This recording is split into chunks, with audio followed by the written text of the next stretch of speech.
It's the peer-to-peer event today from Boscombe Pier to Bournemouth Pier, Bournemouth Patriots and visitors from other towns and cities nearby as well.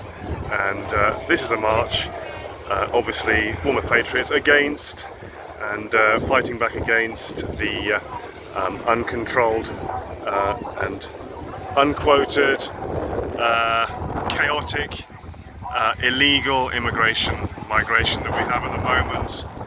We've been at it now for over a year and we keep chipping away. We're going to go from Boscombe Pier to Bournemouth Pier. I think that'll probably take about 45 minutes. And yeah, as I said, we've got people from the surrounding area and this particular event organised by Bournemouth Patriots.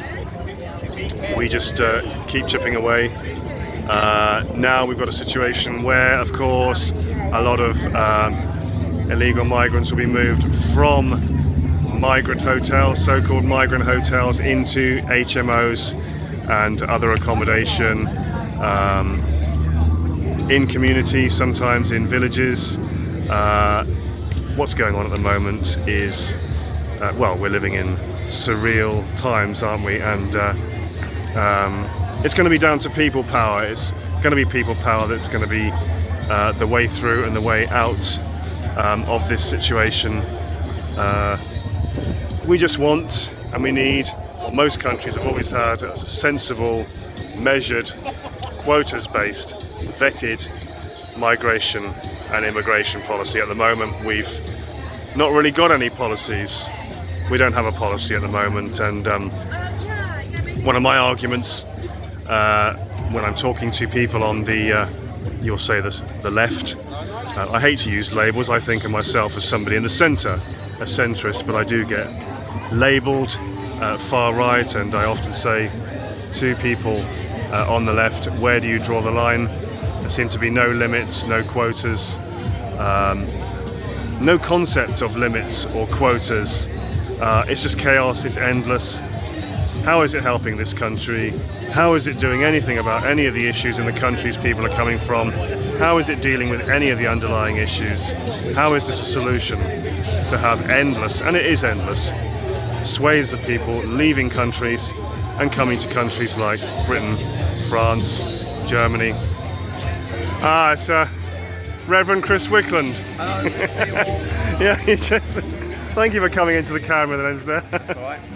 Yeah. Yes, well done for what you've been doing recently. I'd like to say you've broken through, Chris, and I congratulate you on that, but it's just the beginning, isn't it? It's one of many breakthroughs. Yeah, I think I know a lot of people here are probably getting tired and fatigued with all the marching and things and feeling like it's not getting anywhere, but the reality is, and I hate to be a bringer of bad news, but I think this is really just the beginning of the battle, actually, and it's a battle of winning hearts and minds. And people need to realise and wake up to the fact that if we don't get this right, the next general election, I believe, will determine Britain's future forever. If we move to the left, then Britain as we've known it for 1400 years will be irrevocably lost and gone forever. But if we can vote and turn things around, even then we've got another 20 years of hard work to get this nation back and to control our borders. Yeah. And deal with the issue of Islamification of our nation and try to promote and encourage Christianity again in this nation. So we've got a lot of work ahead of us, and yeah, it's a battle of hearts and minds, and so we're in it for the long haul. Yeah, we just keep chipping away. Reverend Chris Wickland, what's one of the most, just give me an example of one of the most common things that people on the left or leftists might say to you in their objections or their hatred of what we do, and how you respond to them. What do you say to them? What do they say to you, and what might you say back to them typically? So I get called often by the left media a neo-Nazi, far-right Christian nationalist. Right. So firstly, I'm not a Nazi because I'm not a socialist. I'm also not a Nazi because I support Israel's right to have their own state. I am, what else? I'm not far right. I'm just old school Christian, which unfortunately in today's politics, anyone to the right of Karl Marx is now considered far right. And also that we are standing up for truth and justice and righteousness. Let me give you an example of the left, yeah? Henry Novak. There was no one there at that protest outside Southampton police station. Not one from the left were there, because that shows their true colours. They don't care about righteousness. They're not standing up against racism and all these things that they say. Because if they were standing up for truth, justice and righteousness, they would have been alongside with us saying, yeah, this is unfair how Henry Novak was treated. But they're not. And that shows really the agenda of the left. And I want to say this as well. When you see the left, look at the flags they wave. There's no British flags, it's Palestine and communist flags.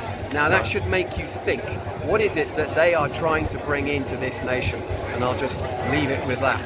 I often say, Chris, that some people on the left, some of the what we call lefties, I hate labelling people. I think of us as in the centre. Really, I think we're centrists. I mean, our views are similar to the views of 70 to 80% broadly of the British population.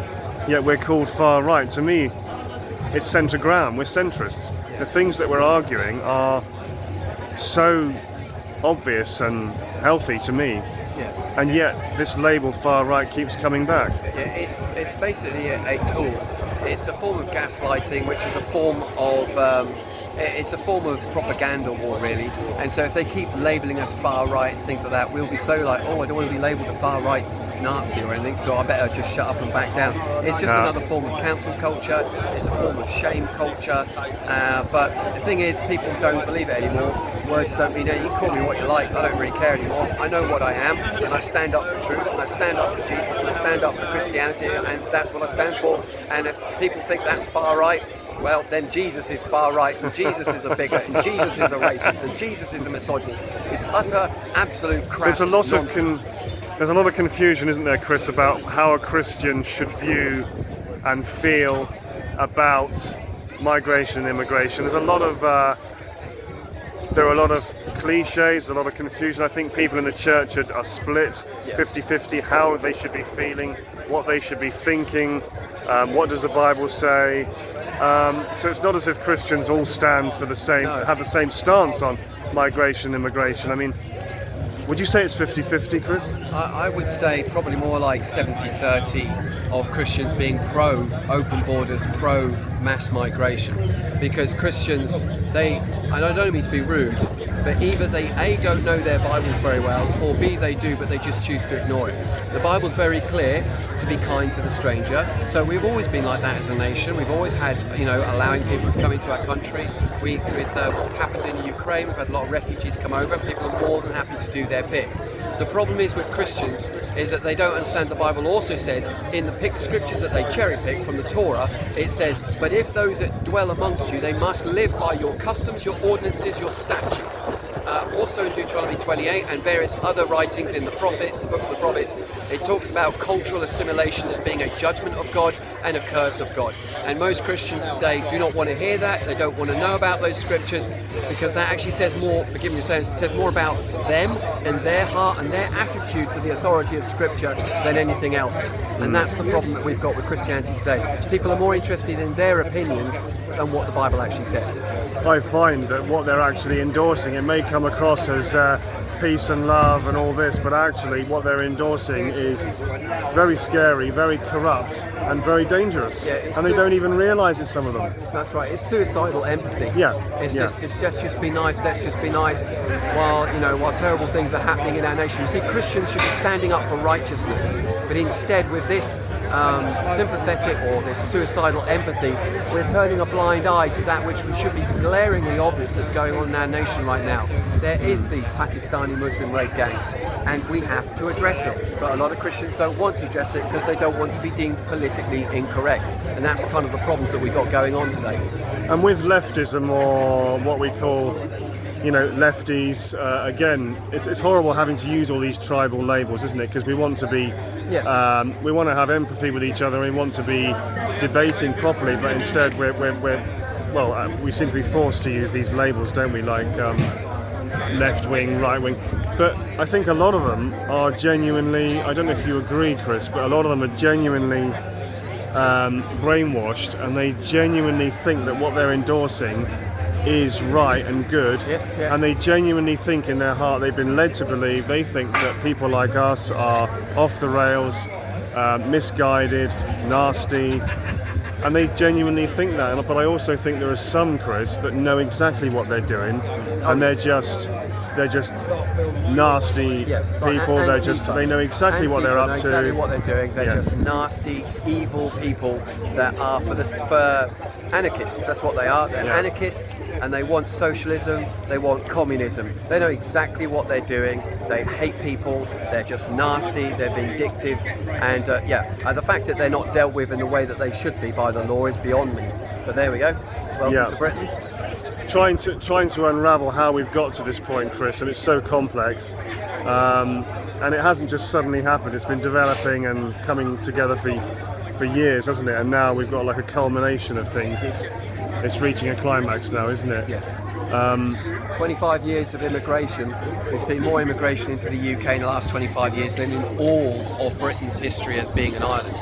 That says something, and now it's kind of reaching boiling point, because it's not necessarily about race, it's about culture, and we're seeing clashes of cultures, and all the time by the left we're being told it's multiculturalism, which means you deny your culture and they get to keep their culture.